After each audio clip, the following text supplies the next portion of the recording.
Good morning, everybody.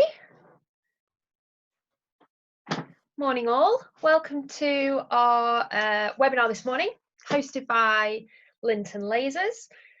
My name's Hayley. I'm the Sales and Marketing Director at Lynton, if you've not met me before. And we're joined by an expert business coach this morning, who is Richard Crawford-Small. Hi, Rich. How you doing? Good morning. How you doing? Yeah, good. Really good, thanks. I'm looking at the sunshine outside and feeling quite happy because the sun is shining, and yeah, it's a good day. Good day. Awesome. I'm looking forward to this as well because obviously Lynton have been involved with you and your business for quite some time now, and this is a webinar in a series of webinars, isn't it? So I know you did one for us a few weeks ago. Yeah. So I'm looking forward to this one because I know that you're going to go into a bit more detail with us today, aren't you, on how we own the new economy, as that's the subject for us moving forwards.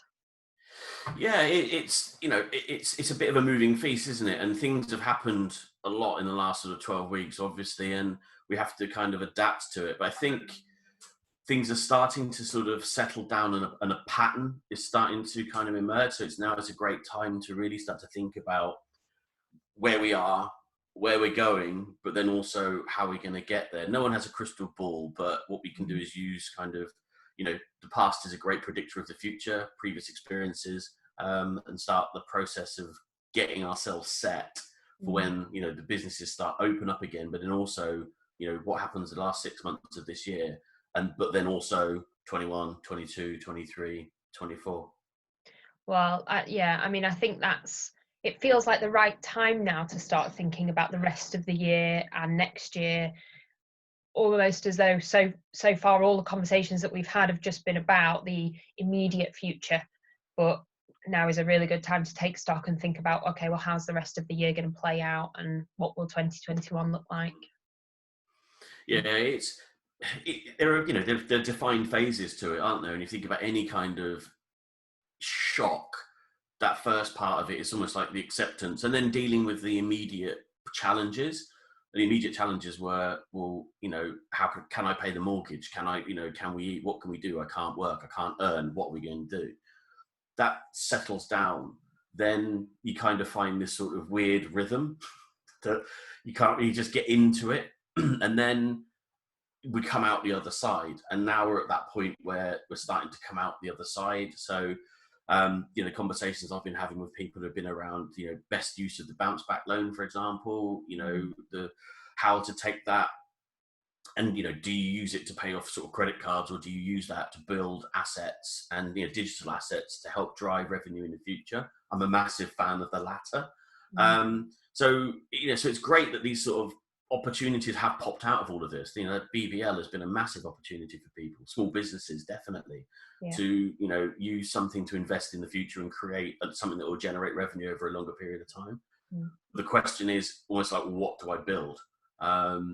Through, I think what I'll talk about today is perhaps give some people the kind of a process of thinking about things, dig into some detail as well, but more thinking about some stuff, how they can approach the business in the next 6 months to kick 2021 off with a real kind of bang. Perfect. Looking forward to it. Cool. Shell, do you want to, if I hand over to you then, Rich, and then for our lovely audience, please feel free to interact with us as we go. There's a Q&A option on your screen, and there's also a chat option on your screen. So feel free to ask questions as we go, and then we will do a sort of bigger Q&A section towards the end. Awesome. So yeah, as I said, good morning. So what we're going to do is we're going to go through how we can own the new economy, and you believe me, it is going to be very much a new economy. So it wouldn't be a proper presentation without some sort of inspiring quote. And this, for me, has been in my head for a while, but it's absolutely really relevant now. That there are decades where nothing happens, and then there are weeks where decades happen. And the last 12 weeks has been where decades happen. I was listening to an interview with Theo Papitis, who's retail entrepreneur. He was actually one of the guys on the Dragon's Den. and he said that he feels that online retail has been thrown forward 5 years. And I think that's probably conservative. So the demand on retail is now where they expect it to be 5 years' time. So the world has changed. So what we're going to talk to you about today, the next we've got an hour, but I'd probably be about an hour and 15 by the time we've got sort of the end of the questions, etc., is what the world will look like. And then what I'm going to do is going to give you some sort of 6 rules for the new economy. They are kind of established business logic, but I think if you start thinking about these now, you're going to come into this sort of process with a more clarity than anybody else, but also you can have a better understanding of what it is that you need to be doing, where you need to be focusing. So just to for those of you kind of seen any of my talks before, you'll be familiar with this slide, this image, and nothing has changed in all of this. There is still only 2 ways to come at this. As we're talking now, it's, coming up to the end of May. We're expecting businesses to be able to open in early July.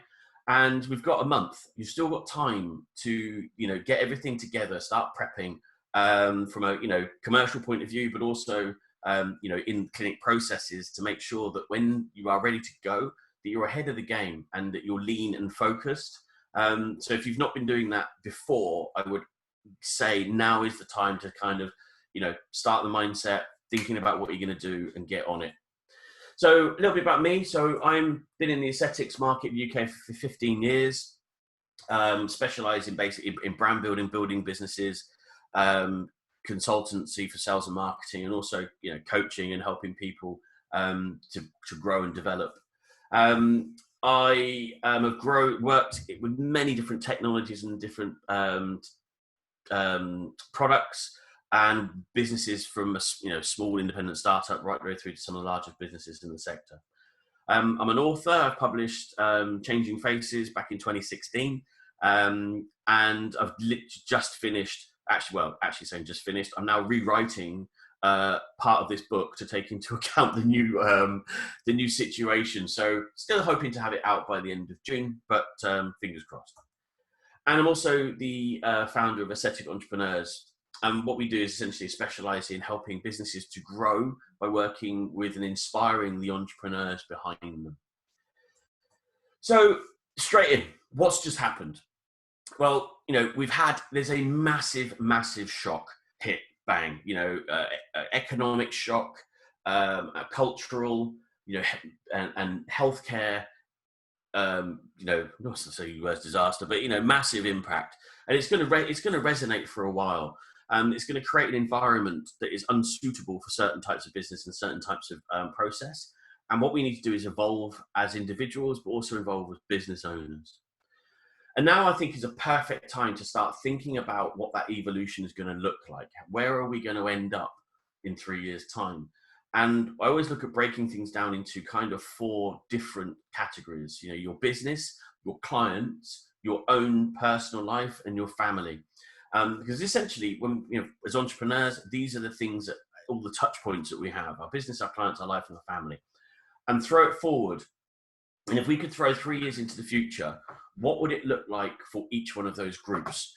So now is the perfect time to start thinking about all of this and, write down exactly, what the situation is now, and then start to think about what it is that we want to achieve in the future. Because this world is going to change. Now, we're starting to hear a lot more from the economists talking a bit about predictions about what the economic structure is going to look like. And a lot of people are talking about what's called an L-shaped recession. So the last time we had an L shape was in 1987, and it went through 3 key phases. The first phase was like a shock. And on the 16th of March this year was when the COVID-19 hit the markets. It's been around as, in the world since December, but it hit the markets when they dropped about 20% in March. A lot of people are saying now is that when the second quarter earnings come through, with basically half the world being on furlough or not productive, second quarter earnings is going to be a bit carnage. So they're expecting the markets to drop a further 20%. So that'd be 40 from top to bottom. Last time that happened was 1987. From then on, you have a recovery phase that kind of starts in about January. And from then, there's the rebuild, and the rebuild essentially is when there's the economy hits the point at the highest previous point. So when the economy will hit the highs of March 2016, they're anticipating that to be about 2024. So you've got about 48 months. But the good news is that after the last L-shape in 1987, there were 10 years of uninterrupted growth.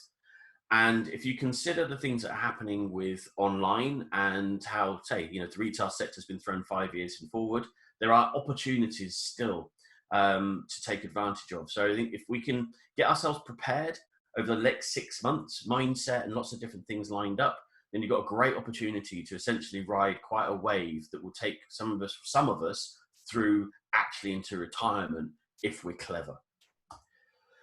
So what somebody wants you to think about is one of these guys here is currently unemployed. Okay, value systems have changed.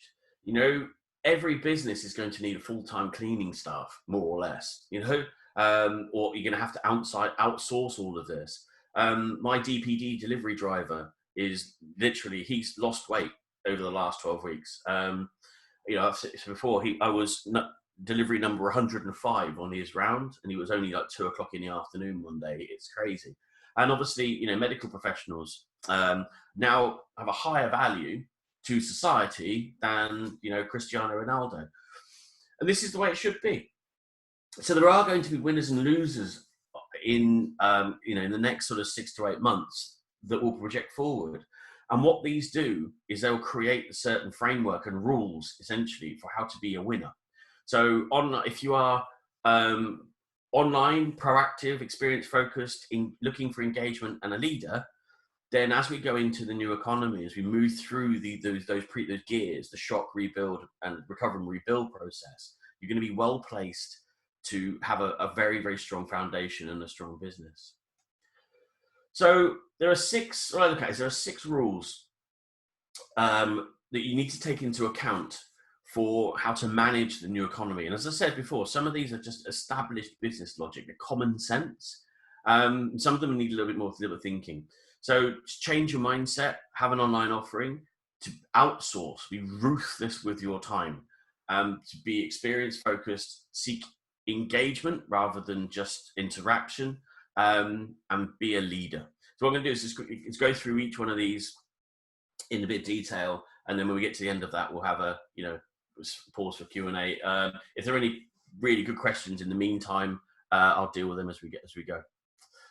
Okay, so we need to change our mindset. Now, I love this quote from Mahatma Gandhi, and really, we can read it through. But what I like about this is, at the end of it, it just says simply is we need not wait to see what others do. And this is from a technocratic mindset. Is this connects into the whole leadership thing? Is a lot of people are talking about we don't have to put the world back together in the way it was. We can challenge the status quo. Just because something has always been done in that way doesn't mean it's the best way to do it. So we have an opportunity to completely rebuild our own businesses, rebuild the way we approach things. And we're going to have to a degree. Social distancing is going to be around for a while. So we're going to need to change the way we approach things. But you don't need to be the one who listens to what other people do. You're intelligent, capable business owners. So you can focus yourselves and make the changes that you want to see for your business. Because as you move through your kind of business career, your development, you can go through different phases. Now, the predominant owner-operator business is a kind of boutique business where it's, just you in an environment, maybe working from home, but it's probably just you covering, all the sort of jobs. Then if you move into a lifestyle business where you're probably working out of a salon or a clinic, most of you here listening to this are probably between sort of lifestyle and performance. Performance is where you have staff. So your business needs to generate revenue. If you don't generate revenue as a lifestyle business, 9 times out of 10, it just affects your lifestyle, right? That's the definition of that term. Performance business, if you don't generate revenue, it has an impact on more people, their livelihoods and their lifestyles. And a high performance business is one that's essentially driven on for profit, for maximizing profit. And a corporate is either a large business, but generally corporates are a chain of high performance clinics. So it's knowing where we are in all of this and where we want to be that can help us drive ourselves forward. And We need to create the mindset of where we want to be. So if you want to be a performance business, you need to start thinking about what a performance business does. If you want to be high performance and you're a lifestyle, you need to be thinking about what a high performance business does. How does it behave? And what does it do? What process does it have in place? So start to think about what it is that you want to be, and then you can make the changes to become that. If you're happy being a lifestyle, a boutique, that's absolutely fine. There's no right or wrong. It's just, if you want to achieve something, you need to start to be thinking like that. And we also need to protect our resources. I'm going to talk about this in a lot of detail later on, but essentially as entrepreneurs, we only have 3 resources, and they are finite. We have time, we have energy, and we have money. And if we have lots of money, then in order to accomplish something, we can outsource it, right? We can use other people's time and other people's energy to generate the outcome that we need. If we don't have a lot of money, then hey, we've got to get our hands dirty, and we have got to use our own energy and our own time to create it. And as an entrepreneur, as a business owner, it's about finding the balance in all of this, because we don't want to spend all of our money outsourcing everything, because then we're going to deplete that particular resource. So we need to balance these things, and a lot of that comes down through prioritization, and just being as effective as we can with every single element of this that we have, making sure that every pound that we spend is thought through. Every hour that we spend doing something has a reasoning behind it, and we know where we're spending our energy. So we've got to start thinking. So we need to start thinking in a different way and considering all these sorts of things.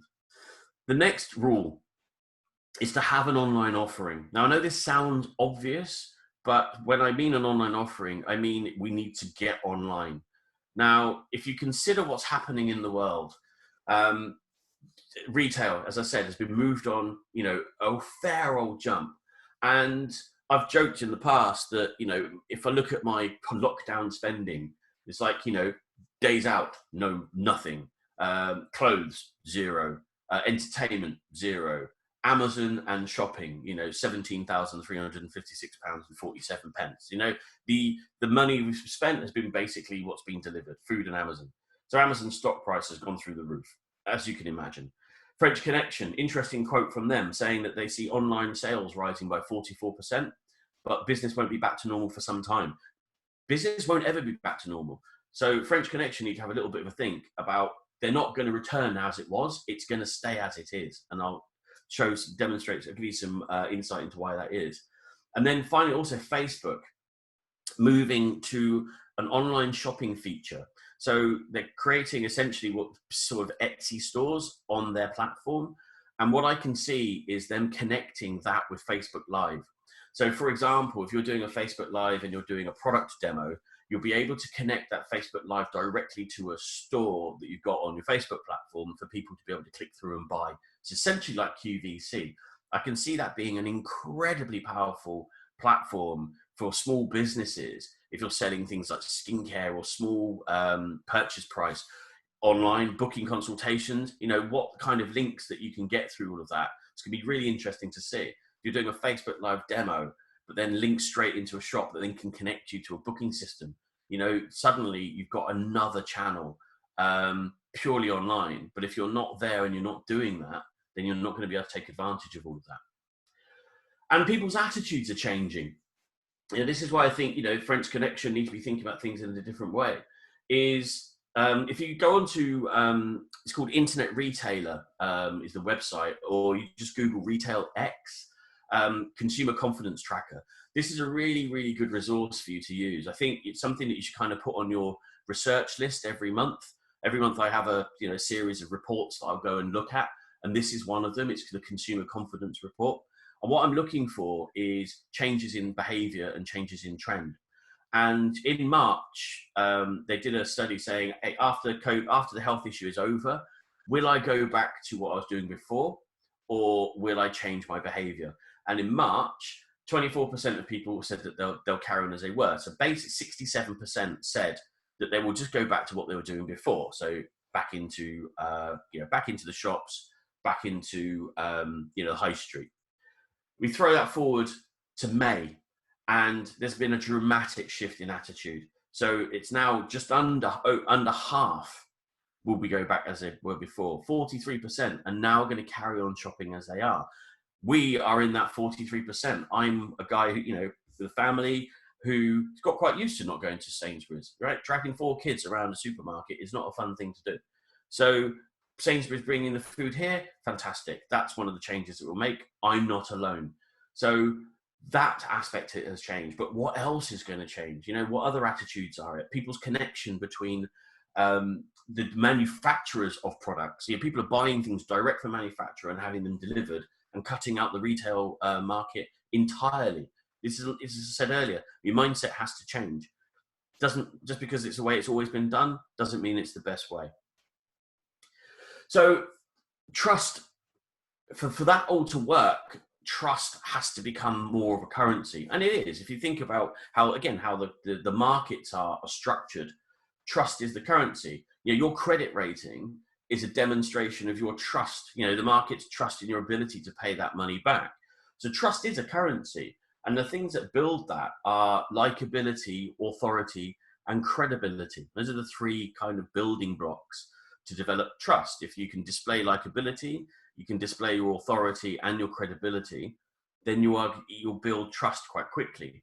Now, face to face, it's quite a straightforward thing to do. The question then is, well, if we're going to move our business online, how do we demonstrate trust online? How do we effectively get those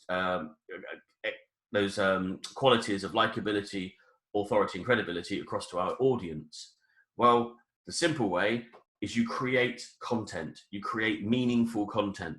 And those of you who've been in my previous talks and webinars might know what's coming. It's selfie time.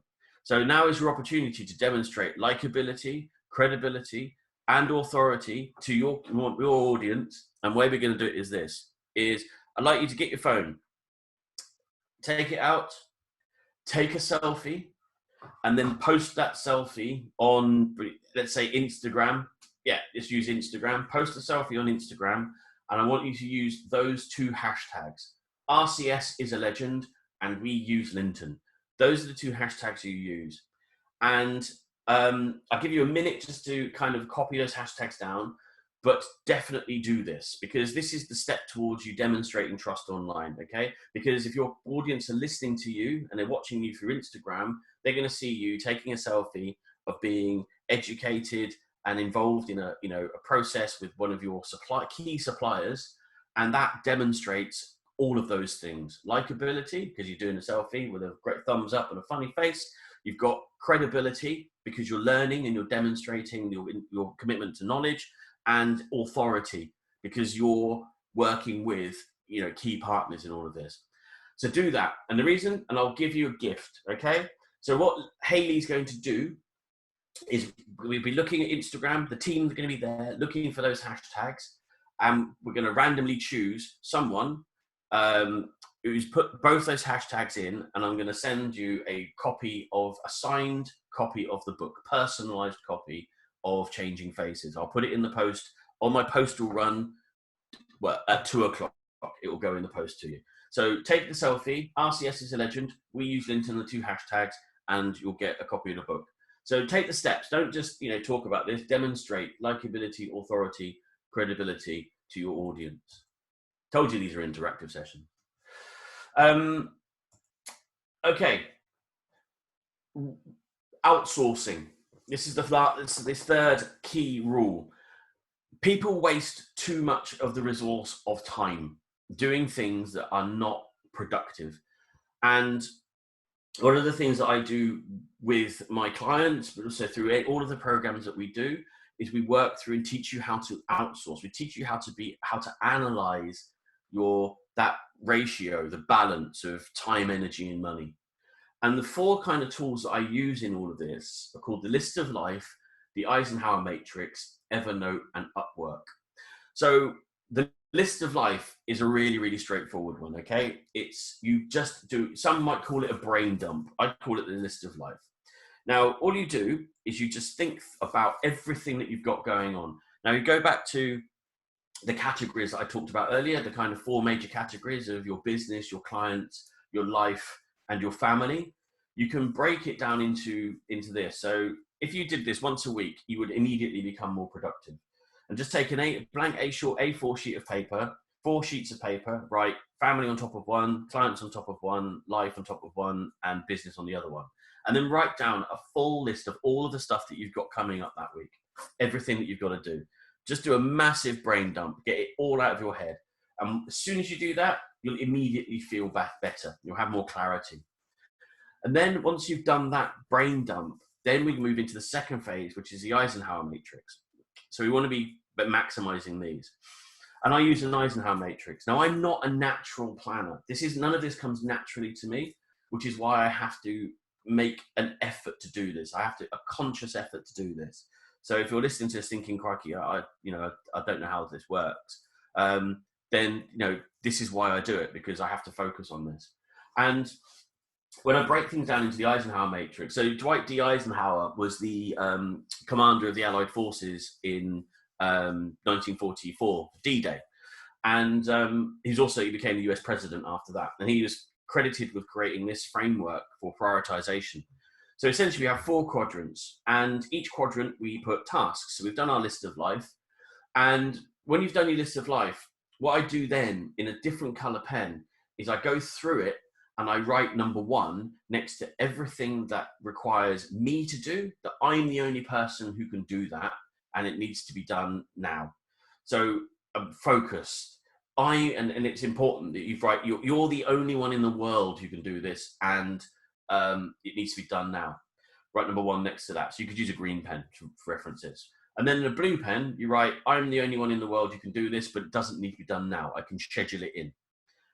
And then in an orange, you can write the third box is, it needs to be done now, but it doesn't need me to do it. It needs to be done now, but it doesn't need me to do it. And then the fourth is, it doesn't need to be, it's not urgent or important. I don't really need to worry about it. And I like to see only 3 things in my do first box, only 3, because I can only really keep 3 things in my head at any one time. But what tends to happen is actually there's a lot of things in that box that you could actually delegate, but you just don't want to, because it's a bit of a control thing. So you've got to be ruthless about this. Get rid of all of the things that you are doing that are not making you money. And it's all the things that are not or contributing to your emotional well-being. When you've done your list, all of the admin stuff, I hate doing admin, so I don't do it. I delegate it, get rid of it all. And all of a sudden, I'm free. If there's something in there, that I don't want to do, I don't enjoy doing it, I try and find someone else to do it for me. If I have to schedule it, I think, right, well, do I really have to be the one who does this, or can I find someone else to do it? It's one of the first questions I ask myself, and I delegate as much as I can. When you do that, you're making time for yourself. You're making time for you to be able to think strategically about your business. You're creating time for you to be able to do a lot more. And a tool that I use to help me do that is called Evernote. Now, it's basically a diary, a notation system, but you can use it to clip lots of different things. So what I do is I mimic the structure of my Eisenhower in it. So 1, 2, 3, and 4. The first thing I have is my 2020 strategy. So what's my big picture? What is it that I'm looking at doing? What is it I want to achieve? So it always brings me back to my core point. What is it I want to achieve? And then I'll add in to Eisenhower, and then I'll put those into those boxes. And I just move through. And I use this also to capture a lot of thoughts. So my blogs, if I write a blog, it goes in here. Because it's great having notebooks. Writing things on paper is brilliant, but the problem is it has no capability. So if someone says to me, oh, right, that's a great blog, we should have that amazing video. Well, what I do is I've connected this to something like Dropbox, for example. So all I can do is I just share the Dropbox links with them, with my team. It makes it much, much easier for us to work together. So that takes me to the third other tool I use, which is called Upwork. Now, I'd like to introduce you to my team. So this is my broader team that help me to administer and drive the aesthetic entrepreneurs. I've got Kate Harris, who obviously works with me as well. Ruth, Russ, Rick, all part of our broader kind of alliance. But these are the guys who help me deliver the stuff I need to deliver. And if you'll notice, one's in Bangladesh, 2 of them are in the Philippines, one's in India, and one's in Bulgaria. Because Upwork is brilliant at helping you to find a global marketplace. and absolutely no worries in sharing with you what we pay them, because ultimately that's what it's all about. So content creation you can get from $5.50 an hour. A virtual assistant I can get from $13 an hour. I've got an editor who helps me to edit all the videos at $10 an hour, and someone's helping me build a full-on learning management system that will power aesthetic entrepreneurs from now into the future as an amazing investment for $8,000. So you can benefit from the economies of scale here. And as I said, in Launchpad and in the Platinum program, we do a whole module on helping you to get familiar with outsourcing, helping you to strip out all of the stuff that you don't need to do, and enable you to create that headspace and that time for you to be able to effectively do the things that make you money. So if you want to catch up with me about this, it's absolutely fine. So we've now, if you think about what we've gone through all of this, and this is stuff that you can be doing literally, if you think about it as a 6-month process, bang, bang, bang, bang, bang, you do one of these each month and you're there. So our mindset's changed. We've created our online offerings. We've outsourced everything that we need to know, or we now know what we need to outsource. And we're focusing on our experiences now. So we're focused on creating experiences. So being experience focused is absolutely key. Now, being experience focused is a simple equation. Value is equal to price over experience. Now, you yourselves as consumers are making this equation, and your clients are making it of you all the time. Don't think that just, hey, we've got a great relationship. They're measuring this all the time, or they should be. So, and when we think about we get good value for money, what that means is that the experience outweighs the price. Therefore, we consider that to be good value for money. If you think of a negative experience where you've had a really poor service, but it's a reasonably high price, so all of a sudden I'm not getting value because the experience didn't justify the price. So if experience, and in experience you can put quality in there as well, I get that, quality service, all of these sorts of things build up to the experience. So if that is one of the key measure, then why do we focus on price? Price is irrelevant next to experience. So we want to be experience focused, and it's important we do that. And the way that you can approach this, and I'm going to spend a little bit of time on this and walk you through this, because I think if you've got this on in the background, tune in now. This is going to be one of the key things that you take away from this webinar, is this model.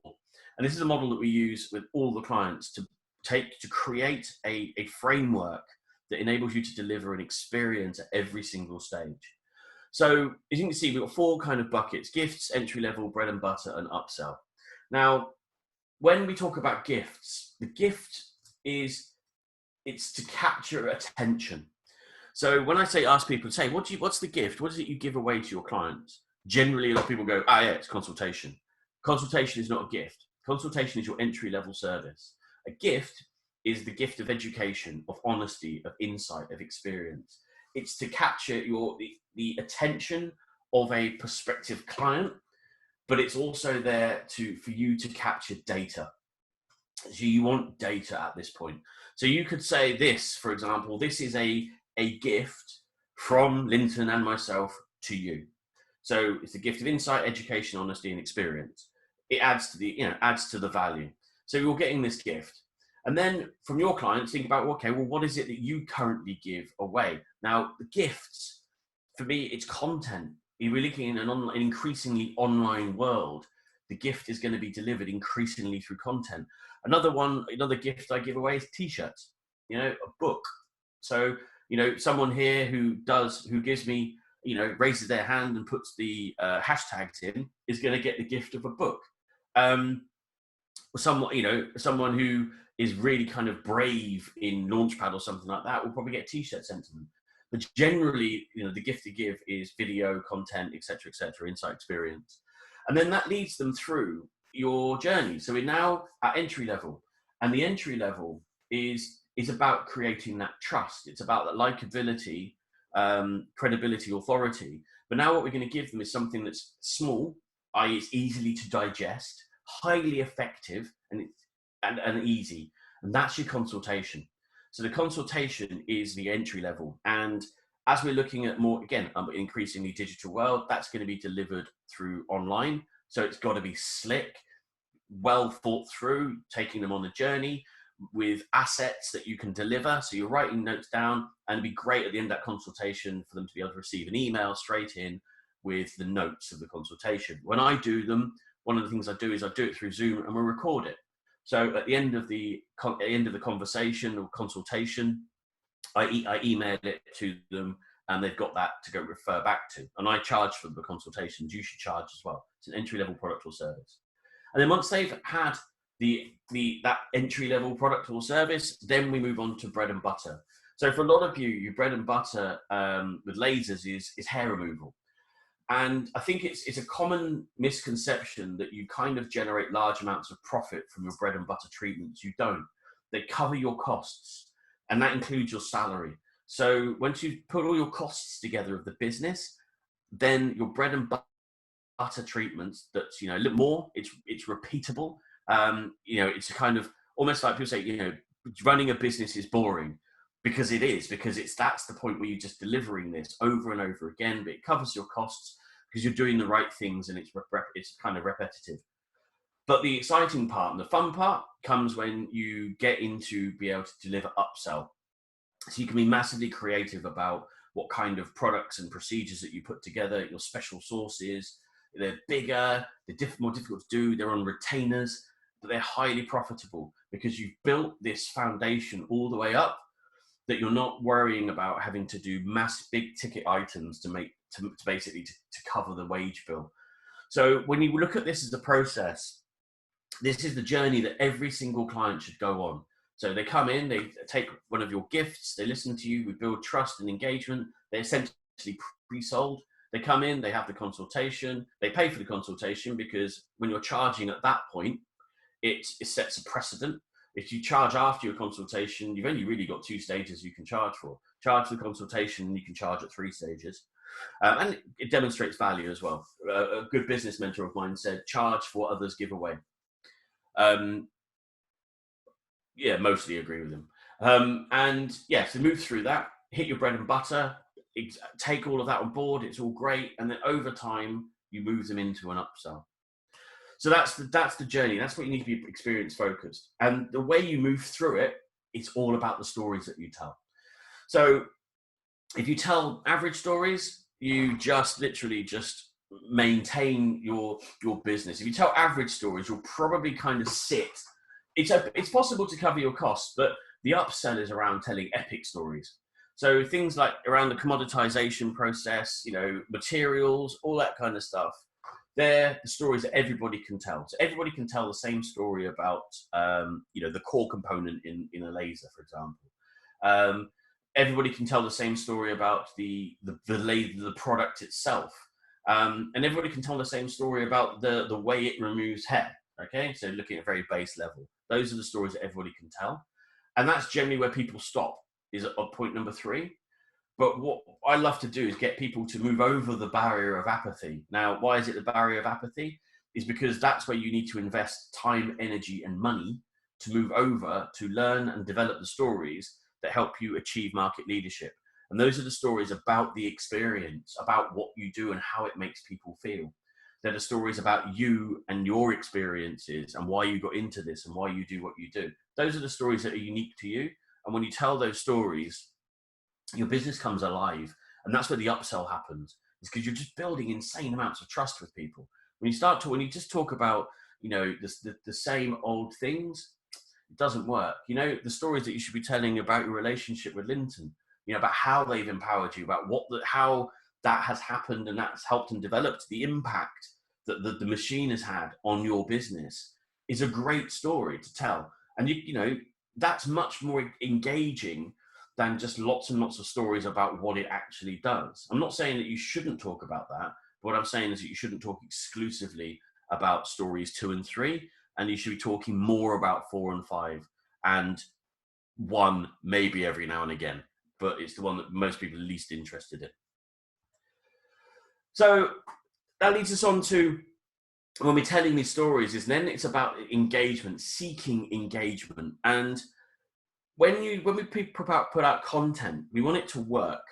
And we've moved away from having 10,000 followers and being excited about that into having 100 followers who are all really, really engaged. Those of you who are members of the aesthetic entrepreneurs community will know that just after the start of lockdown, I removed 28% of the group. I took the group down by nearly 300 people, and 300 least engaged members of the group, to clear it out, and engagement went up. And I wasn't worried about that 28%. I was worried about the rest, and I wanted the messages to cut through because I'm after engagement. Now, a way to do it is you need to become the face and the voice of your brand. This is one of the things that will really drive engagement. Now, some of you may well be currently hiding behind your business brand, and you'll be sort of, hey, I'm, only out on Instagram, for example, as kind of, laser clinic A. That's going into stories 1, 2, and 3. Okay, we need to get you into stories 4 and 5. And the way to do that is split it. So if we look at Richard Branson, so I guess, not the most popular man at the moment, but generally he's the entrepreneur's kind of, hero. And we know him as, as he says himself, Thai-loathing adventurer, but he's also the chairman of Virgin Group. Now, Virgin only have 212,000 followers on Instagram. Richard Branson, 4.3 million. Now, you can achieve, I'm not saying you can achieve the same thing, but the strategy is valid. Split yourself out from the brand and become its spokesperson on social media. So you tell the stories about it. It speaks for itself, but you tell the stories about it. And it works really, really well. And I do exactly the same thing. And we're growing quite rapidly since I changed the strategy. So Aesthetic Entrepreneurs kind of talks about what Aesthetic Entrepreneurs is. It's more in the kind of entrepreneur space. I can talk about whatever I like, but I always reference back to AE. So there's, me and the brand are never that far away. And it comes back to the whole point about being brave, being proactive, stepping out there. Is in this new world, these are one of the things that are going to be more highly prized. Is people buy from people, and trust, likability, credibility comes from you. Your own brand, it's brilliant and it's there and it's valid, but it's not you. So you need to kind of communicate slightly differently. So when I say about engagement, it's if someone takes the time to comment on a post, respond, answer it. If someone takes the time to engage with you, then give it back, give the respect back, and start a conversation with them. And if you're struggling for the time to do that, then this is where outsourcing comes into play. Because I outsource the social media for aesthetic entrepreneurs.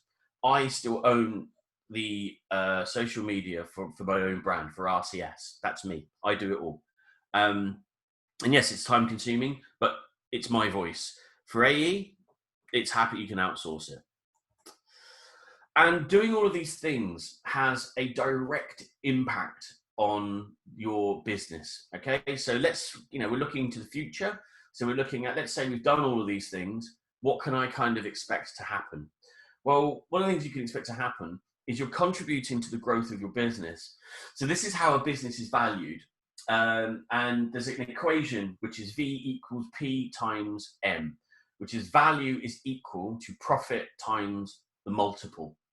Now, with my clients, I say one of the things we have to do is we're maximizing the multiple, because multiple basically means it depends. So your valuation of your business is profit times a multiple, and the multiple is a variable. But what affects that variable are things on this chart. So everything below the line is negative, everything above it is positive. So things that affect it negatively are things like costs, high revenue, for example. No recurring revenue, not high revenue, no recurring revenue. So it means you don't have an upsell, you don't have a recurring revenue income stream, debt, you don't have many assets, and things like what we're currently experiencing, a paradigm shift. So businesses that have massively been impacted by a paradigm shift are airlines. At the moment, have been massively impacted because that's what's happened. They're shedding workforces, Any debts and liabilities that they've had are now becoming really, really kind of highly focused. And it's not a great place to be. But if you're constantly focusing on what we've talked about before and you're doing these things, then what you're doing is you're adding to all of the above. You're adding to your culture, vision, values. You're creating systems and product innovation, automating processes. If you're outsourcing things, you're affecting that really quite impactfully. Once you've cleared that space, that headspace, then you can start looking at product extensions. You can start looking strategically at your business because you're not in the weeds having to deal with all the admin. And you can really start to focus about what it is that's going to take your business forward. You can look at opportunities, partnerships. You can look at, collaborations, how you can drive your own business forward. You need headspace to be able to do that. Channel extensions. So, like I said, for partnerships, do you have products that you can sell through other people? How is your brand positioning? Do you need to do a rebrand? Do you have a brand book? Do you have the ability to empower other people through your products and services? And then finally, do you have the ability to scale? Do you have a model that's scalable? If you're creating an online businesses inherently have scalability built into them. So that's, these are all the sorts of things that can impact the business, and they can have a significant impact on its value. So if we're to say, as I started this, is we're looking toward driving towards retirement and, our exit plan, build a business that has value. If a business has value and it's not reliant on you to drive it, then you have something that has scalability. So if someone comes along and knocks on the door and goes, hey, I like what you're doing. What do you want for it? You have absolutely maximized that M number. So don't think that all this sort of stuff is wishy-washy. It has a direct impact on the valuation of your business. And then the final thing is to be a leader. Now, this is all about stepping up. Okay, this is all about stepping up and create a community. Okay, so in the model that we employ with AE is sort of 6 steps of its own. And the first thing we talk about is having a goal. Then we create a plan. Then we create our culture, and then we use the content that we're generating to bring our community together. Now, we could say clients or customers, but I kind of like to use the word community. We grow a community because if you've got a powerful community, then you have lots of, by definition, you have lots of engaged, inspired customers. You are part of a community here. You're part of, the Lynton community, the hashtag, we use Lynton. You're part of that family. So as and that's incredibly powerful. This is the sort of thing that you should be building for your own business. And Facebook groups are a really great way of doing it. They take up a lot of work, and there are things that I think you can do on the way. So have a really great engaged following, stimulate them, and then drop them into a community. But ultimately, you've got to be the leader of that community, and that means saying things that 50% of the people who listen to you are not going to agree with. And this is a perfect opportunity. I call it polarize your market, because you want people who think act like you to be your clients. You don't want people who are not on board with what you're saying. So you polarize your community. And that's all about being a leader. And at this moment in time, people really need leadership. And going forward, they're going to need leadership and support as well. Because ultimately, all of this drives us to a key point, is that if your clients trust you to solve their problems, then you never have to sell anything. And everything that we've talked about today is all about creating that currency of trust, but a business that has longevity. And businesses that have done these 6 things are actually in a pretty good place. Those are sort of kind of the 6 things that we've always talked about in AE, and especially with my clients. So it's established universal business logic, but coming into what's going to be a very challenging time for a lot of businesses. If you're thinking strategically about this every day, you wake up and you work on part of this, at my mindset, and then I'm going to work on how can I take this online? Am I being the most efficient with my time? Can I outsource this? How am I developing an experience for my clients? And am I communicating that experience to them? Have I engaged with each and every single person I come into contact with in a positive way? And am I demonstrating leadership? If you do those 6 things every day, turn up every day for the next 6 months, when you start 2021, you are going to be in a really, really strong position. So that's it. That's the kind of sort of death by PowerPoint, as if you call it. I hope I always have this kind of vision of when I do these things and you can't see people, of coming, looking up and everyone's just kind of like, what just happened? Yeah, just been blown away by all of that. So maybe I'll pause, take a breath, and answer some questions. Well, I don't think that was death by PowerPoint at all, because you're so engaging when you talk that you feel like you're in a conversation with you at the time. And so, no, I think that well, we've got some questions to go through. Awesome. But yeah, it was really, really interesting. So, I mean, there's sort of a jobs list, I guess, that comes out of that for people, but it's actually it's a lot of what you have been talking about for some time, isn't it? Yeah. So, and I can already see the changes, certainly in our community of Lynton customers, and the content that they're producing and what they're putting out. I can really see that start to happen. And it's amazing that I look across at big brands that aren't doing this.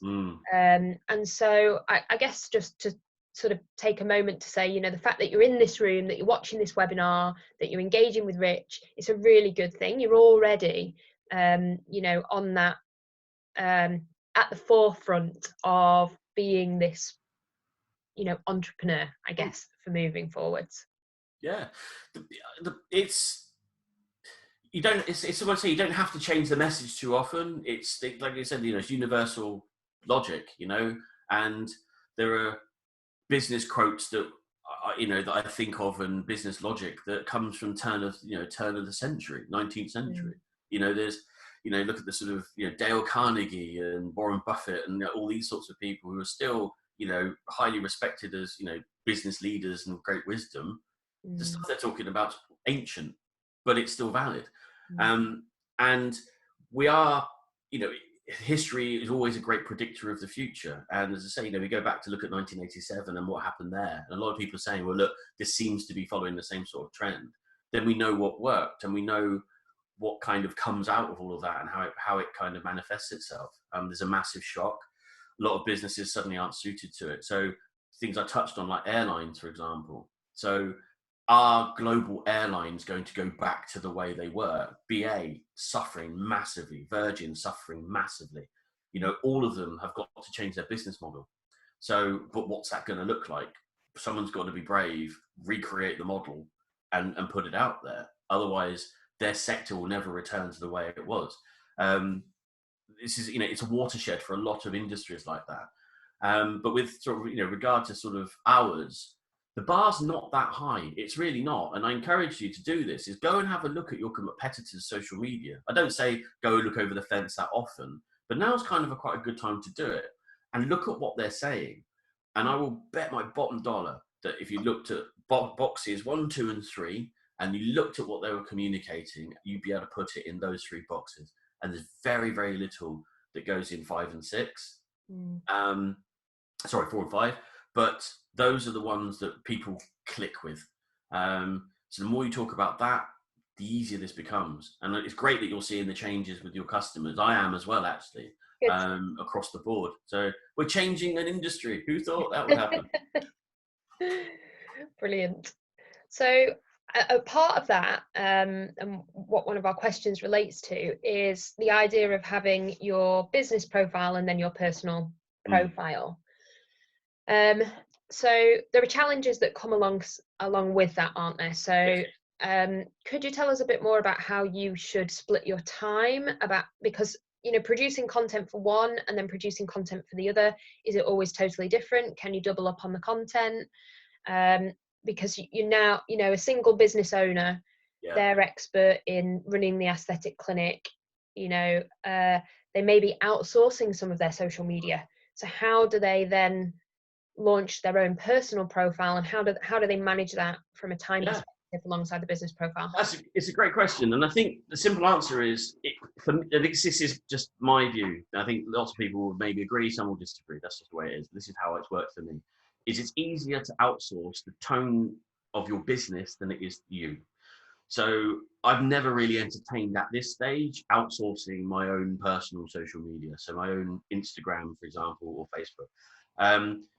when I start at Instagram, start with the image, because effectively I can put the same post on Instagram, I can put it on Twitter and Facebook on one post, simple as that. So I do share the same sort of content. The Aesthetic Entrepreneurs is kind of run without me, and the tone's there, everybody knows what it stands for. So you've got its vision and values. That's why going back to all of that is really useful, because I've defined the vision and values of the business. I've got the brand book, it's got its tone. I've set my kind of rules for my social media team is that I despise stock images. So they recycle images from either any of my own profiles or they use clients' images. But if they're stuck, they ask with no stock. That's a really good tip for you, because it will force you to create. And I don't think there's any need for stock images. You've got this, right? 4K camera and this, and you can stage something to take a photograph that's engaging and human, and you can do it a few or four different times, different angles, and then you stick it in a folder on Dropbox, and you've got the image. Someone says, hey, we're struggling for an image, bang, look there, dead easy. But your personal brand, that's you. And if you think about it, just think Virgin and Branson, think AE and Rich. It's what is AE saying and what am I saying? And they do cross over completely. So today, for example, doing a webinar for Lynton, my response to it is going to be different to AE, if you see what I mean. It's almost like you've got two different entities. Aesthetic Entrepreneurs will think, hey, that was great, and we did this on the business side of things. For me, yes, I'm talking about how it great with the business side of things, but also it's about how it great engaging with you guys, how the content was fantastic, how the questions were really cool. You know, it's just a different tone.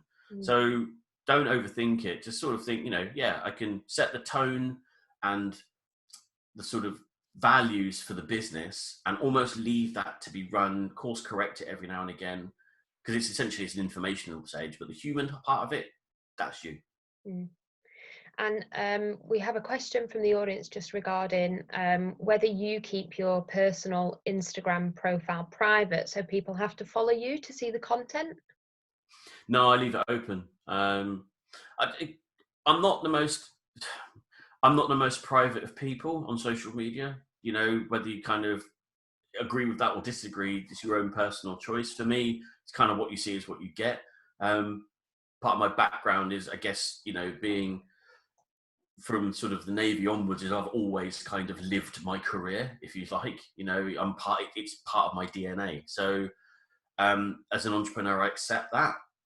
So I don't have a hidden profile or anything like that. I use groups quite a lot on Facebook. So, you won't hopefully not see too many of the sort of drunken rugby photos, because they're all kind of in a group, right? Who knows? But, that's where I tend to sit. My personal life gets in the smaller communities of friends.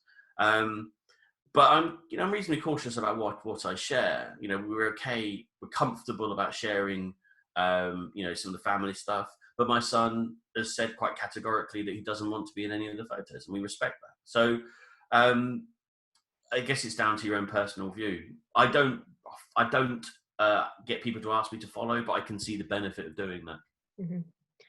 And just coming back to Evernote and time planning. Yeah. Is Evernote something, I'm sorry if I missed this, but is this something that you can use whether you're Android or whether you're Apple, and does it cross very nicely across different devices that you're using? Yeah, I mean, that's one of the beauties of Evernote, is it's completely platform agnostic. So I generally have it open on my phone, sat there as like one of the apps in the background, but it's usually up on my screen as well. And it's just I call it a second brain. It's probably another way of thinking about it. It's a second brain. It's all stuff that I don't want to have to carry around in my head. I'll just dump it in there, and it's like, right, that's going to be useful for this particular task, so I'll just dump it in there, and then I'll go back through it, and I have, yes, got you. You can create kind of checklists. So where I start at the top is have my 2020 strategy.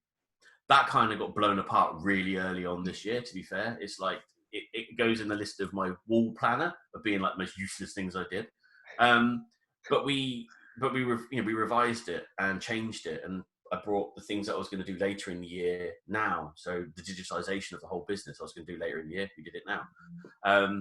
And so it gave me the ability just to move things around a little bit. It's fluid and it gives capability. And when you're working with broader teams, you need that. You need the connection of something like Evernote and Dropbox to be able to, for them to be able to work without having to pester you. Oh, I need that file. Well, it's in that. Go and look there. You know where it is. Don't stop asking me. And once eventually you get that sort of autonomy, suddenly you get this beautiful world where things are just happening and you can see it popping up. And it's just like, this is great. All this stuff's happening and I don't have to do any of it. You know, I get things coming in from my accountant to sign and it's just done. It's a really nice way and it frees up your time. So, you know, there are other systems out there. So yeah, it would be interesting maybe to ask the audience and see, for those of you, how are you sort of managing your time planning at the moment? Are you using any, I mean, this is me. I'm ashamed to say. No, I am a pen and pencil kind of girl. They all have their place. You know, I'm on this is the third one of these inserts. They all have their place. I use that for broader stuff. But when I'm in the weeds and I'm, you know what it's like when you're grafting. It's just it's easier for me to just to fire it online. But you know, it's a process of learning and evolution. And I think, you know, yes, there's a certain beauty to writing your thoughts down, and I get that. You know, I'm not saying don't do that at all, but I'm thinking that you've just got to think about the capability of it. And again, time, energy, and money. Time and energy. If I have to, I write it once, it's done. So things like processes. If there's a process that you're doing quite often, document that process. Just type it out, get it out of your head, write it down, and then store it somewhere on Evernote. Because then when someone comes in, think, right, now's the time. All you got to do is pass that to them, and they've got it. You know, you're used to writing protocols for lasers and things like that. I think that is really helpful as well from a point of view of the being ruthless, as you talk about, being able to say, okay, here's my, you know, brain dump for the entire week. But then when I get to my planning time, I just go, no, you know, and just cut out 50% of it, because these things that pop into your mind, you have to think to yourself, is it a critical success factor? Is it going to make a big difference to the bottom line? You know, and go from there. And it's interesting, Heidi's just commented that she's going to schedule in a whole day a week for planning and marketing going forwards. And I think that is a huge investment in your time, but will hugely pay off. And it's a brilliant thing to say, to actually, I'm going to plan the time to plan. Plan to plan. What I would say to, and again, you know, I think it's a fantastic thing to do. What I'd say, Heidi, is rather than doing a whole day, can you break that up during the week? Because that enables you also to be reactive. So you say Monday morning, you know, to me, Sunday night for me, it's just, it's wired in me. Is whenever I hear the Antiques Roadshow theme song, it's almost like a switch in my head goes, and that's right. It's time to start thinking about next week. So I'll take an hour just then, bang, right, list of life. What is it I've got to do next week? And I'll just pop it down, or I'll type it into Evernote when I'm sat watching the TV.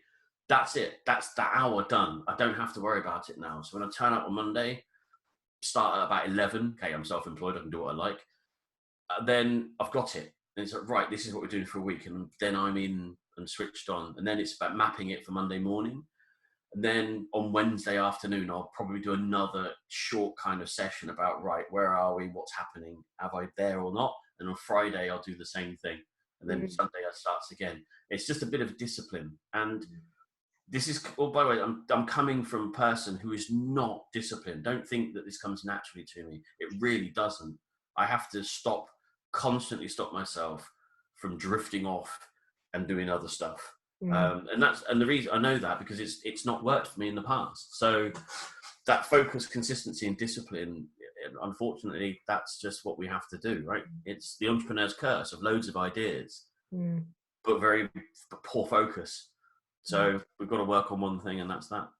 And delegation as well. So that's a skill. That's a learned skill. I mean, as a company director, I mean, delegation, that's essentially one of your key roles. I mean, what's the sort of process that you go through? So I will brain dump, sort of similar to you, and then I will take a certain percentage off every week, because I just think I'm just not going to be able to do that, and Okay. I just lift it out. And then I will also go through the list again and think, who else in the business could do this? And then, you know, speak to people involved, and ask and request that they take on those individual actions. But I think one of the most difficult things that you have to learn as a manager, a director of a business, is that you will quite often look at that and say, I know that this employee hasn't ever done that before. They don't have any experience creating a PowerPoint, for example. So I can't ask them to do that. I'll do it. And it was probably about 3 years ago, it really clicked for me that it's no good for me. You have to be able to say, I know you've never done this before, but give it a bash, see what it looks like. We'll have a look at it together afterwards, reassess it, and then we'll go from there. And before you know it, that people, they just pick it up, they run with it, and they're producing great work. So yeah, it's brilliant. I mean, that's, I say, as part of, you know, it's also developing people. You know, it's a great thing to do. I don't have the patience for that, which is why I don't use staff. I don't have staff. But that's also why I think things like Upwork work well, is because you've got access to a job market that is essentially pre-trained. So, I mean, just a couple of tips on that, if people are sort of going off and having a look at Upwork, is the best way of filtering out the cream is to look at two things. So one is the number of hours that they've billed. So it's not the number of hours they've worked, but the number of hours they've billed. So they've actually been paid for. And I always look for someone who's done more than 1,000 hours, because I know that there's a quality thing. You can look through reviews as well. So it's just like, you know, try before you, and then also try before you buy.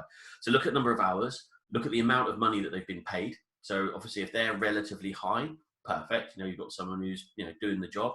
Look at the reviews, look at the type of jobs that they've been employed to do. And then you being hyper specific on what it is that you want them to do. This is why the processes are important. Just bear in mind, you're dealing with people who might not have ever done that particular task before, but they've done things similar to it. So, for example, when I look at the social media side of things, it's really straightforward what I want them to do. I list it almost like, this is exact deliverables. This is what you're going to give me. And then then there's an area of kind of, nothing so simple it can never be misunderstood, right? So you're always going to get a slight variation in what you expect. But as you work with them over time, they just tune into what you're doing.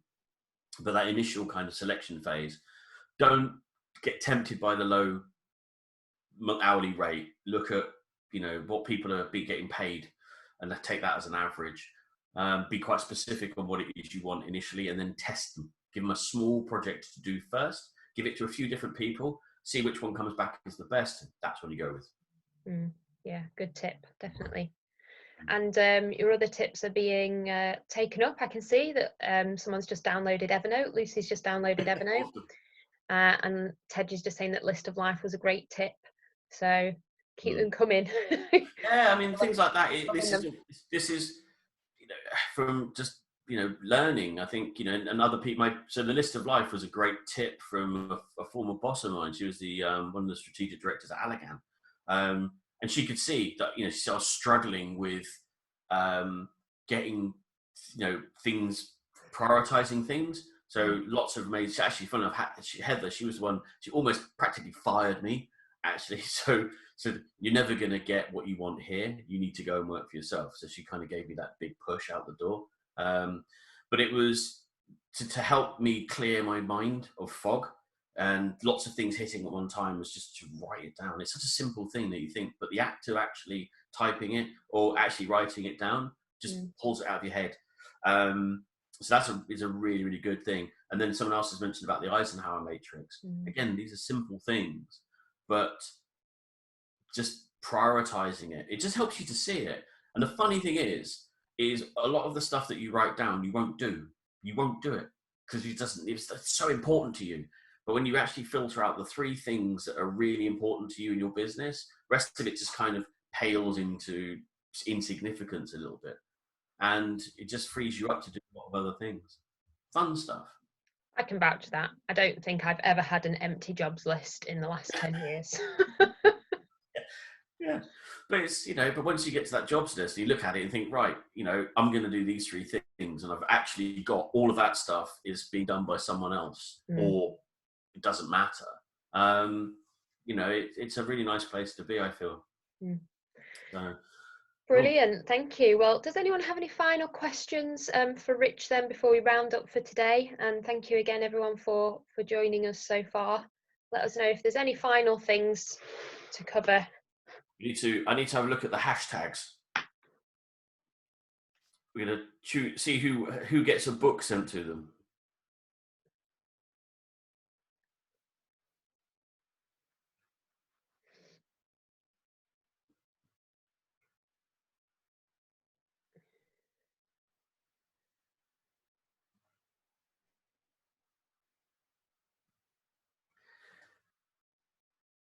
Okay. I found one. Go on then. Okay, so the first one I saw, who's done the hashtag correctly, Heidi Smith. Heidi, yeah. Blank Congratulations, Heidi. canvas, For your book. That's it. Yeah, blank canvas lasers. So if you just ping me actually, no, I think I've got your address is on your Instagram. Perfect. So congratulations. I shall be signing this and pinging it out to you today. Well done. See, this is what happens, right? When you do, you get the goodies. Yeah, brilliant. Okay, lovely. Well, thanks ever so much, Rich. Brilliant webinar again today. You got some lovely feedback and comments in the chat box here. So thanks for your time. No worries. Just one last thing, if I may, is the June cohort of Launchpad starts on Monday, and the closing date for sign up is the 30th. It's 9 o'clock on the 31st of May. We spend a couple of days getting everybody set up and doing that. So if Launchpad is something that you're interested in doing, ping me a message, go onto the AE page, and we'll get you the information you need. So yeah, that'll be a good one to do, because it's the one that's going to take you right up until when the doors open. One after that will be the 1st of July. I highly recommend it as well. So I've signed the Lynton sales and marketing team up to Launchpad, and we've got our introduction session this afternoon, haven't we? Yeah, awesome. Looking forward to that. Cool. Okay, guys. Brilliant. Okay, thanks everyone, and we'll see you soon. No worries. Take care. Rich, you have a what is Launchpad question. Oh right. Okay. Okay. We got 10 minutes. Sure. Okay. Fine. So so essentially, I'll quickly whiz through it. All right. So Launchpad makes sense just to do this. What is Launchpad? Okay, good question. So Launchpad is basically, it's our foundation program for esthetic entrepreneurs. What it does is it gives you the language and the strategy for essentially doing a lot of the stuff that we've talked about in the last webinar. So what I'll just do the last sort of 10 minutes or so, I'll just quickly go through this. Why Launchpad? What is it? How does it work? And when? Launchpad essentially was created to do a number of different things. First one was to manage fear and overwhelm. So as business owners, it's, you know, sometimes we can't see the wood for the trees, and it's quite difficult to get clarity, and also help to create some planning and structure to what it is you're doing, to enable you to, you know, give you the language, if you like, to communicate effectively to any growing team, but also to help understand some basic sales and marketing models as well. To help you sell your number one asset, be great in the chat if you would pop in what you think your number one asset is. Tell me what you think that is. To help you handle your competition, to manage your fear of your competition, probably more a different way of looking at it, and then also make money, right? There is no shame in having a revenue generating business. You have a responsibility as a business owner actually to turn a profit. So what Launchpad is it's an online masterclass, a series of 4 modules that will give you the foundation, that language, and help you essentially move your business from either boutique to lifestyle to performance. And in those modules, the first module is around, it's a fundamentals and foundations. So as I said, it will give you the key strategy and framework for essentially, effective sales and marketing platform. So we find out a bit more about who you are, what it is that makes you tick, your own goals. Because once you found your own goal, your burning desire, as I call it, once you've got that, then it's much easier for you to stay focused and deliver. Business can be quite challenging, can be quite boring, can be quite laborious, doing the same things over and over again. But if you're doing it for a really strong belief, strong reason, makes it much easier. Once we understand what it is that makes you tick, then we need to find out who you serve. And that we look at as finding your ideal avatar. So an avatar essentially is a digital representation of a person. And we help you find that. So, and it's another way of looking at it is, who's your ideal customer? Who is it who's most likely to buy from you? Not enough research goes into that at all. Too many people bounce it off. And the more you know about your client, the more you can help them. It's like having a PhD in your client's problems. The third module is about creating products and services. So that model I showed you earlier, when we talked through gifts and entry level, bread and butter and upsell, we help you create that. Because once we understand who you are and what you love to do and what's great about you, what fires you up, we understand what challenges and goals your clients have, then we can create the structure and the products and solutions to service them and ultimately make sure you generate the most amount of revenue possible. And then the final module, it's about content creation. So one of the major blocks that people have is not knowing what to create and also being inconsistent with what they are creating. And we help you to provide that consistency, but also we teach you how to fish. I will teach you how to create content and know of working out with just one little thing can generate content for a week. You can get 1 minute video can generate enough content to keep you going for a week. We introduce you to other suppliers. So, for example, guys I work with, I think you had a webinar with Rick O'Neill yesterday. So Rick works with us. He runs the Aesthetic Entrepreneurs Digital Group. Kate Harris as well is another used to work with Lynton. Works with me as one of the other consultants, but also works on the sales side of things. We've got Russell Turner, who's a brand developer who created the Hotel Chocolat brand. He works with me on that aspect of things. So we've got a broader team of real A players who will support and guide you. We've got clinical mentors in the group as well, who will really help you to make sure that we get you where you need to be and get you over some of those fears of doing a video, fears of doing Facebook Lives, and making sure they're really effective. And one of the beautiful things that we've got is a Facebook community, a Launchpad community, where you will get support from other people in the group, but also you get support from me. So once a week, I'll do a Facebook Live in there as a Q&A, but I'm also in there answering questions and helping you through all of that. And you get a copy of your Changing Faces book. So Heidi signs up. Heidi will get 2 signed copies of Changing Faces. How is it delivered? It's a combination of, as I said, through an online learning platform. So we have modules and videos, and essentially it's a self-paced course that you work through at your own pace. You watch the videos and you do the assignments, and supported by the Facebook group and coaching from me. It's a highly effective way of doing it. So some of the common questions I get. So if I'm a bit stuck, how do I get help? You reach out. As you can probably tell, quite easy to get hold of. You send me a message or just send one of the mentors a message and we will help you. We'll find whatever we need to do to get you unstuck. If you miss a Facebook Live, so if you miss one of the coaching sessions, they're available on the platform, on the group, so you can just catch up. What I like people to do is that if they can't make one, is they just put a question ahead of time and I'll answer that question for them. How long do I have to complete it? You've got 6 months. But you can get this done around now. I think you can put some time in. You can get it done in the next 4 weeks and have the benefit of this, all the knowledge and experience when you start on the sort of 4th to 7th of July. Do I have to complete all the assignments? Well, yes, you do. They build on each other, and each stage we go through, you will find yourself growing in confidence and competence, especially around creating, content and video.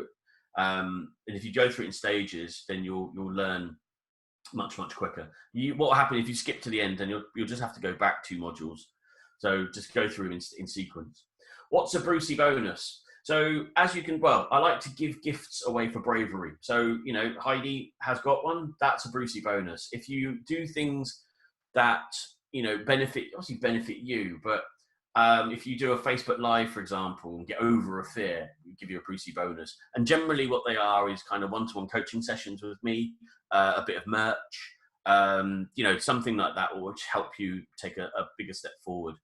Why are you making you do videos, you ask? That's generally how people actually ask me, is because video is the most effective form of communicating trust online.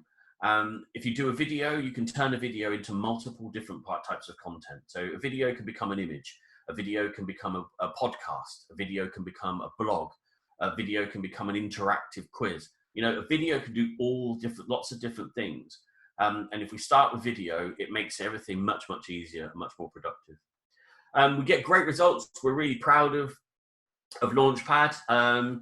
It's, you know, we've got a global audience. Lisa McGill there's in New Zealand, and, you know, we're really pleased with the way that it went for her. They've opened up again in New Zealand and Australia, actually. So we've got clients over there, South Africa. I've got a couple in the US doing this as well. So we're definitely part of a global community. Pricing wise, so I changed the pricing because of lockdown. Because everybody's opening up again, it will change on the 1st of July and go back to what it was. But all price, including VAT, is $658.80. If you are doing it now, essentially what it is a $249 enrollment fee, and then £50 a month for 6 months. So we're spreading it all out. So it's $249 up front, and then £50 a month for 6 months. Again, if you do the one in July, generally what I ask people to do is basically pay all up front, skin in the game, so you're committed and focused. We also have an affiliate program. So if there's anybody who you think would benefit from doing Launchpad, we give you, you know, a reward, as in sort of a referral fee in cash, or you can use it for discounts on coaching services, etc., further down the road. And just kind of before you kind of take the step into it, just a couple of things to be aware of. Launchpad is not for everybody. I'm not for everyone. As you probably gather, I'm quite direct. My coaching style, I learned how to do this in the Navy by coaching, you know, basically gun crews and weapon engineers. So that's how I essentially talk. Honest, direct, but I want you to work. Things like Launchpad for me, they're not about CPD points. You'll never get a CPD point for any of the courses that I ever create, because it's not about collecting points. It's about driving your business forward. So you don't get, now if you put in and lean in, you get out. If you don't engage, it won't work for you. So think you have to lean into this sort of stuff. And focus, consistency, and discipline is what I can bring. But what you need to do is feel the fear. So this is going to put you outside your comfort zone deliberately. Trust that the process works. We've got lots of successful testimonials about all of this, and people who are making money. Some people have made more money closed than they have done open. But you've got to believe in yourself. That's ultimately what we need to do. So that is essentially how Launchpad works. Thank you for the question that set up the process. If you're interested, what I need you to do is just ping me a message. So Gita, I see your Gita. Sorry, I apologize if I've not pronounced it correctly. That you're there. What I can do is I can send you information.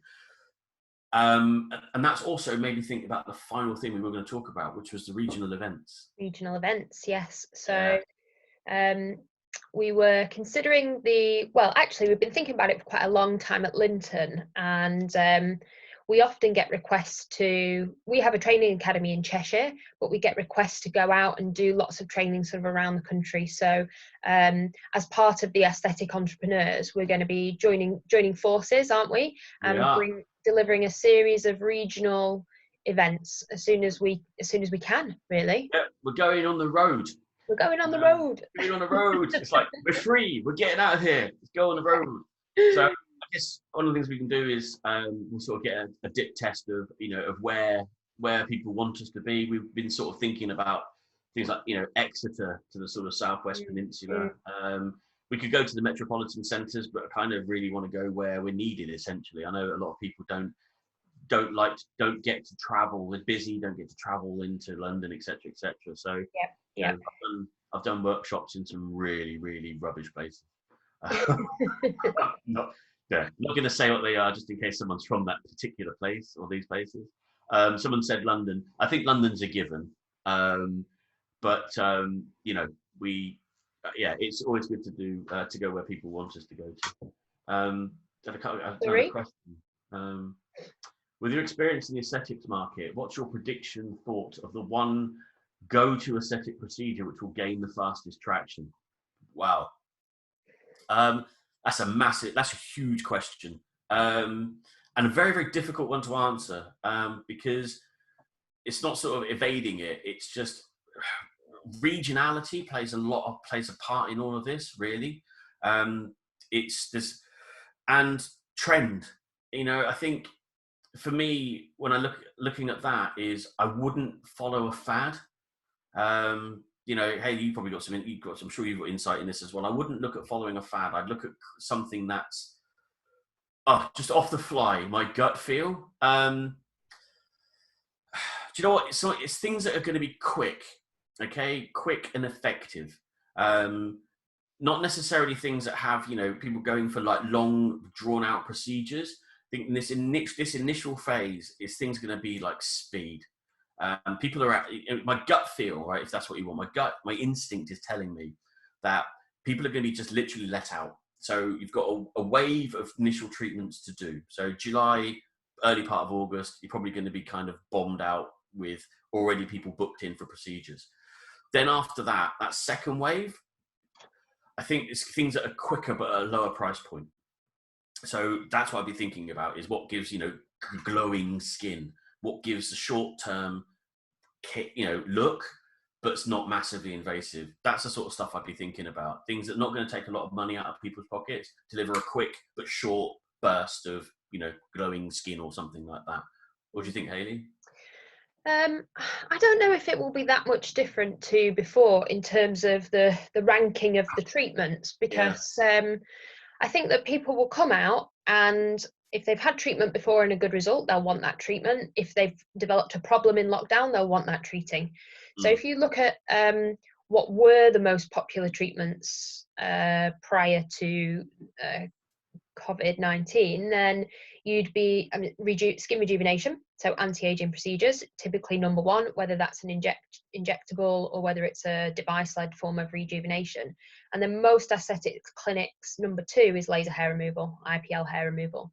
And I don't know if we'll see that change that much because I'm not sure. We might perhaps lose some of the non-essential, fluffier stuff, let's say, but when that might take a little bit longer to come back if it's a nice to have rather than a real problem solver. And that problem might be that people think that they need rejuvenation because they've been looking at themselves and they need that skin rejuvenation treatment, but there's going to be an awful lot of people who've been locked down with unwanted hair, with rosacea that's flared up, with acne that may have flared up, all these sorts of problems.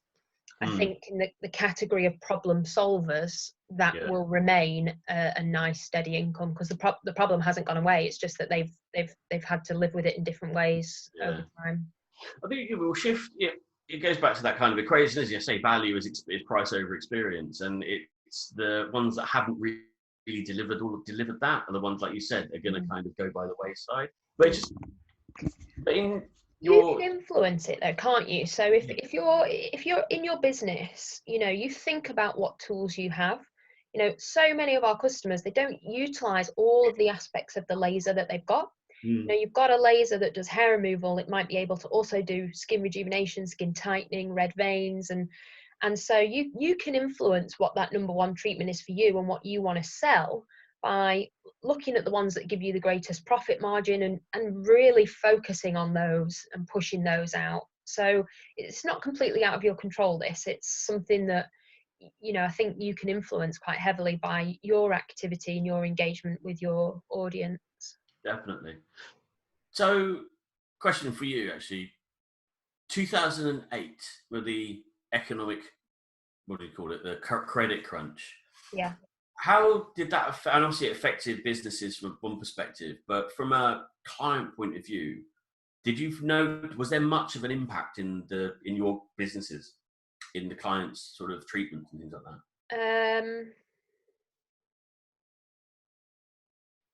Not that I'm aware of. So I wasn't with Lynton in 2008. I joined in 2009. Okay. I might not be the best person to ask, but I was in the industry. Yeah, that's what. Yeah.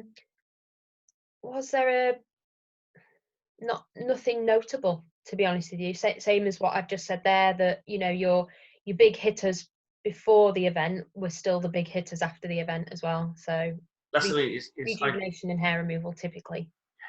I always, things like that, I always try and go back to, well, what's the most recent example there is that's similar to this.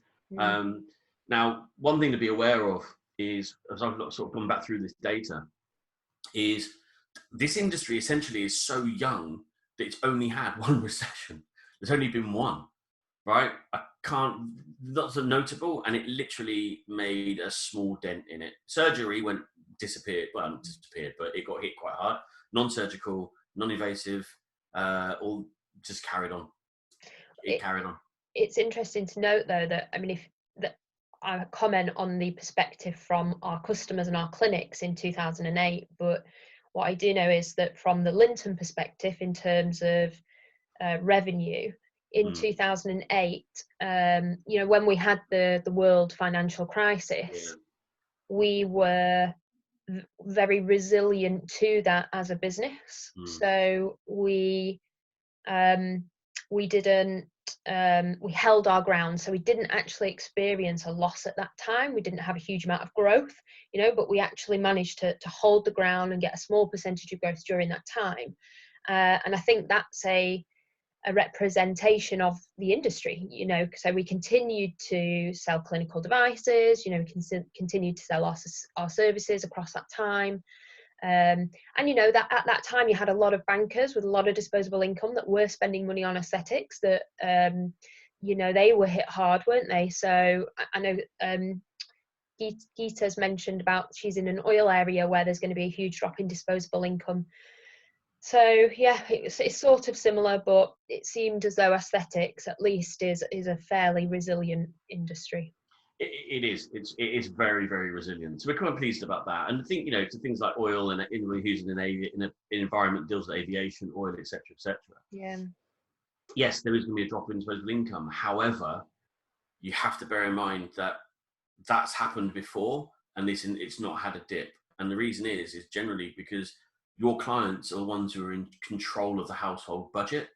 So it's relative, there's things that you can cut back on before you cut back on those sorts of things. People are always going to sort of have their hair done. They're always going to have skin treatments. They're always going to do these things. And actually, there's a lot of data to suggest that actually in times of pressure and emotional stress, the desire to kind of improve, feel better about yourself through having those treatments actually increases. So, keep an eye on it by all means, but I wouldn't be too panicked about it.